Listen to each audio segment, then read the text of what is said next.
যতীন বাবুর মতো পরিবারে তাদের জন্ম হয়েছিল।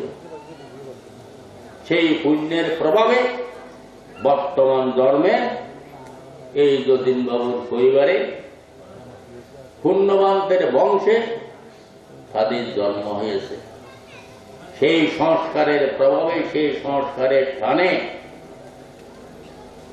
তারা আজ এতদূর এগিয়েছে এসেছে। এই গুণবর্ধন উদ্বোধনী ভাষণ দিতে গিয়ে যে কথাগুলো বলেছে আমি অভিভূত হয়ে গেছি। ত্রিপিটক পাঠ এবং শ্রবণ দিলে পাঠক থাকিও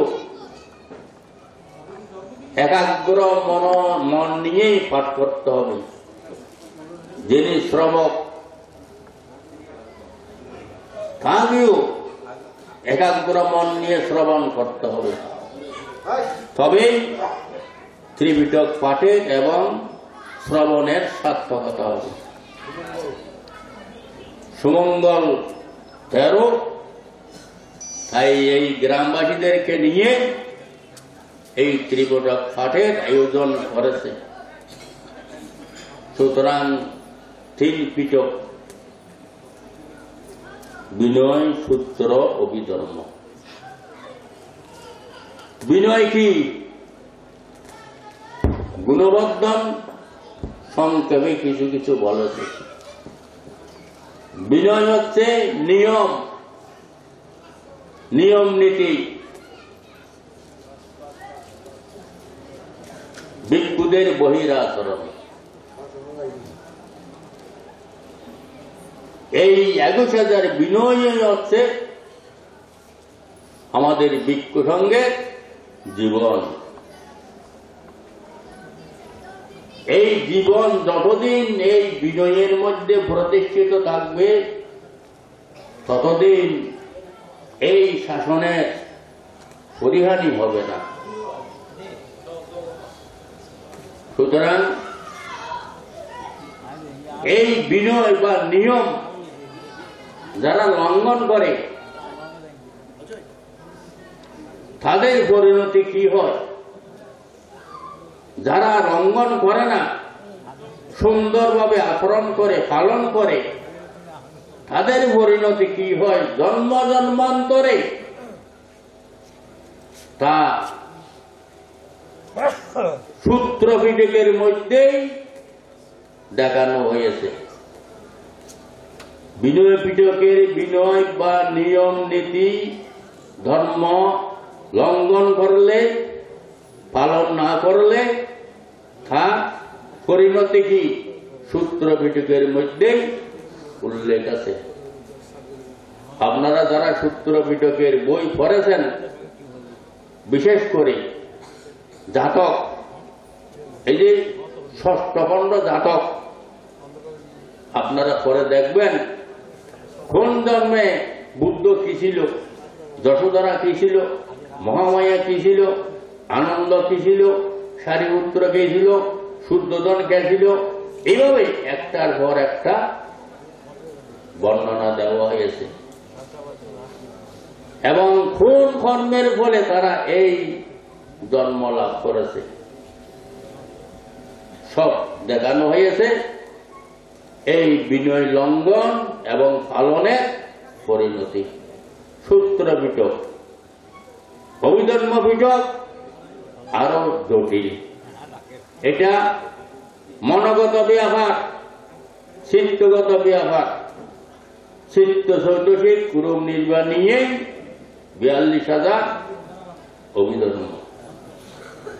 এই অভিধর্ম পাঠ হইয়াকালী জন্ম বিজয়ারাম বিহারে প্রত্যেক বৎসর পাঠন। পট্টান অভিধর্মের প্রধান পুস্তক। পট্টান এবং অভিধর্ম প্রায় কতদিন যদি করো তোমার 3 বছর 11 মাস ধরে এই অভিধর্ম পট্টান পাঠ চলে আসতেছে। এই সঙ্গে আজকে ত্রিপিটক পাঠ শুরু হচ্ছে 53 দিন যাবত। এই 53 দিন ধরে ত্রিপিটক পাঠ হবে। তবে আমার একটা অনুরোধ,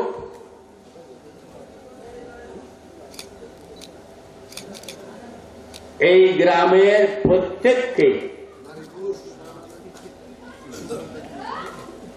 যত গায়ক গায়িকা উপাসক উপাসিকা আছে প্রত্যেককে অন্তত ফালা করে হলেও পরিবারের 2 জন আজকে যাবে, আর 2 জন কালকে যাবে, আর 2 জন পরশু যাবে, এইভাবে ফালা করে এই সূত্র শ্রবণ করতে আসলে নিজেদেরও মঙ্গল, গ্রামেরও মঙ্গল, প্রতিষ্ঠানেরও মঙ্গল, যারা পাঠ করবে তাদেরও উৎসাহ বাড়বে। সুতরাং না হয় এই পাঠের কোনো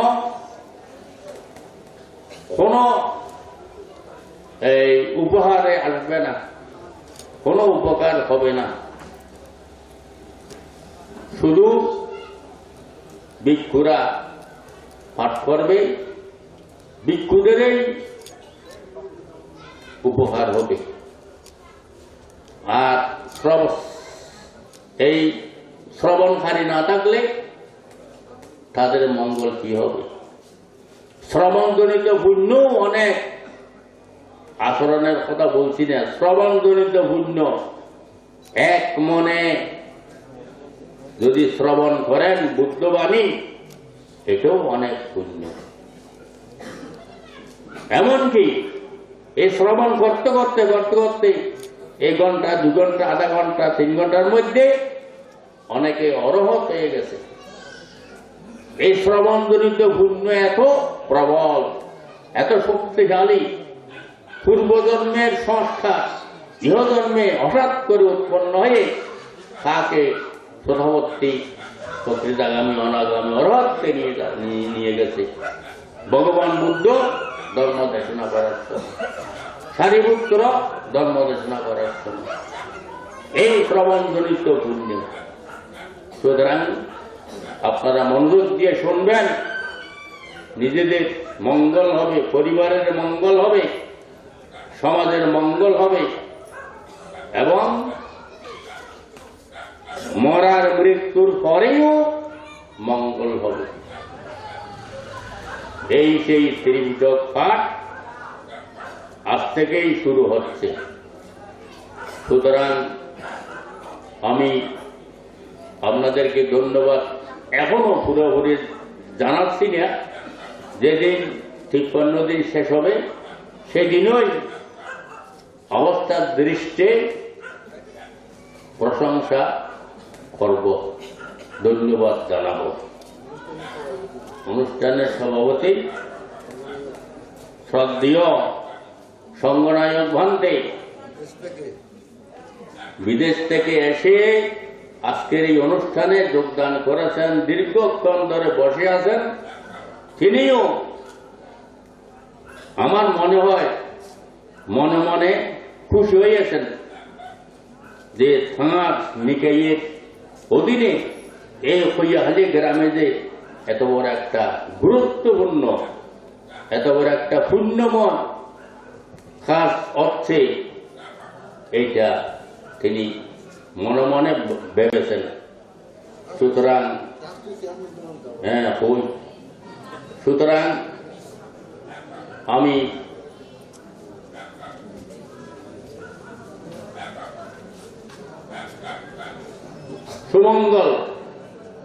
সুমঙ্গল ভিক্ষুকে বলবো, তুমি যে কাজে হাত দিয়েছ এটা দুঃসাহসিক কাজ। এই দুঃসাহসিক কাজটা তুমি যাতে সুসম্পন্ন করতে পারো আশীর্বাদ জানাচ্ছি। গ্রামবাসীদেরকে নিয়ে, পুণ্যচক্রা গুণবন্দনাদেরকে নিয়ে যাতে গ্রামের সুনাম আরো উজ্জ্বল হয়, সেই দিক চিন্তা করে এই 53 দিন যাতে সুন্দরভাবে অতিবাহিত হয়। আচ্ছা, সত্যই এই 53 দিন ধরে এই কৈয়াখালী গ্রামবাসীরা কোন রকমের অকুশল কর্ম করবেন না, পাপকর্ম করবেন না, দুর্ভাগ্য বলবেন না, খারাপ চিন্তা করবেন না, শুধু কুশল চিন্তা করবেন, কুশল এই কথা বলবেন, ভালো কথা বলবেন এবং খাইয়ে ভালো কর্ম করবেন। এই 53 দিন ধরে যেহেতু এখানে ত্রিপিটক পাঠ করা হচ্ছে, কোন রকমের হত্যা, চুরি, অবৈধ কর্ম, মিথ্যা কথা, নেশাদ্রব্য পান এগুলো করবেন না। এই পঞ্চনীতিতে প্রতিষ্ঠিত থাকবেন এই 53 দিন ধরে।